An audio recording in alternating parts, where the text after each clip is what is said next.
یہ کہانی کسی ایک دن یا ایک جنگ تک محدود نہیں، یہ اس موڑ کی داستان ہے جہاں انسانوں کے فیصلوں نے آنے والی صدیوں کی سمت بدل دی۔ تحریک کی کچھ جنگیں صرف تلواروں سے نہیں لڑی جاتی، وہ سلطنتوں کو ہلا دیتی ہے، قوموں کی تقدیر بدل دیتی ہے اور پورے خطے کا مستقبل بدل جاتا ہے۔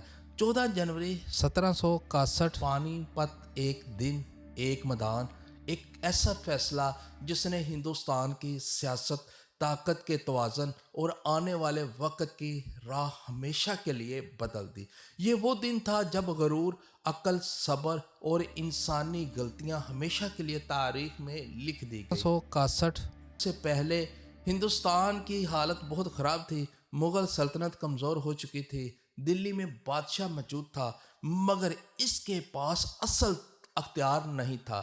دربار میں آپس کی لڑائیاں تھیں، فوج اپنے فائدے کی سوچ رہی تھی اور عام لوگ خوف اور بے یقینی میں زندگی گزار رہے تھے۔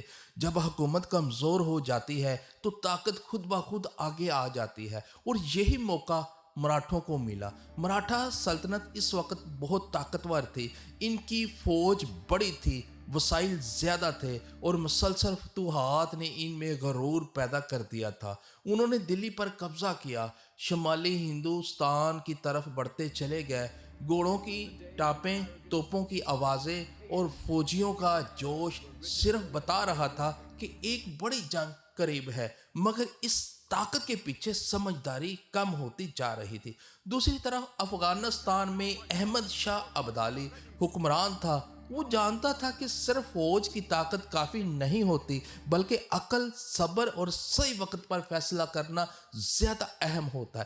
اس نے جلد بازی نہیں کی، اتحادی بنائے، حالات کو غور سے دیکھا اور موقع کا انتظار کیا۔ یہی صبر اس کی اصل طاقت بن گیا۔ مراٹھا سلطنت بظاہر مضبوط تھی مگر اندر سے کمزور ہو رہی تھی۔ قیادت آپس میں بٹی ہوئی تھی، فیصلوں میں اختلافات تھا اور مقامی طاقتوں کو ساتھ نہیں ملایا گیا۔ شمال کی طرف بڑھتی ہوئی فوج میں جوش تو تھا مگر انتظام کمزور تھا، کھانے کی کمی تھی، لمبا سفر تھا، تھکن اور سرد موسم نے فوج کو توڑ کر رکھ دیا۔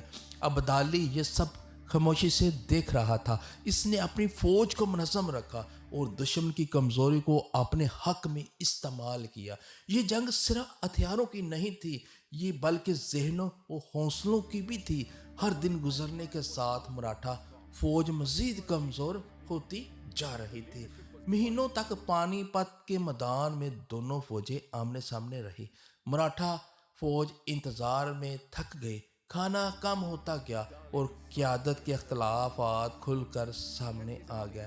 اس کے برعکس ابدالی کی فوج تعداد میں کم ہونے کے باوجود متحد اور منظم تھی۔ پھر 14 جنوری 1761 کا دن آ گیا۔ صبح کا وقت، میدان میں عجیب خاموشی تھی، گھوڑوں کی سانسیں، فوجوں کی دھڑکنیں سنائی دے رہی تھی۔ دونوں فوجیں آمنے سامنے تھی۔ مراٹھا فوج جوش میں تھی مگر قیادت کمزور تھی۔ ابدالی کی فوج چھوٹی تھی مگر نظم و ضبط ایک مقصد کے ساتھ کھڑی تھی۔ جنگ شروع ہوئی۔ شروع میں رفتار آہستہ رہی مگر جلدی ہی لڑائی تیز ہو گئی۔ مراٹھا قیادت نے جلد بازی میں غلط فیصلے کیے جس سے ان کی صفیں ٹوٹ گئی۔ ابدالی نے صبر کے ساتھ صحیح وقت پر حملہ کیا اور بازی پلٹ دی۔ توپوں کی آوازیں، گھوڑوں کی دوڑ اور سپاہیوں کی لڑائی نے میدان کو خون سے بھر دیا۔ مراٹھا فوج ٹوٹ گئی اور ان کی طاقت ختم ہو گئی۔ جنگ کے بعد ابدالی واپس افغانستان چلا گیا مگر اس جنگ کے اثرات بہت گہرے تھے۔ مراٹھا سلطنت کو ایسے نقصان ہوا کہ وہ دوبارہ پوری طرح مضبوط نہ ہو سکی۔ دلی مزید کمزور ہو گیا اور شمالی ہندوستان میں طاقت کا خلا پیدا ہو گیا۔ یہ جنگ ہمیں سکھاتی ہے کہ صرف طاقت کافی نہیں ہوتی، عقل، اتحاد اور صحیح وقت پر فیصلہ کرنا بہت ضروری ہوتا ہے۔ بڑی فوج بھی غلط قیادت کی وجہ سے ہار سکتی ہے۔ غرور ہمیشہ طاقت کو کمزور کر دیتا ہے۔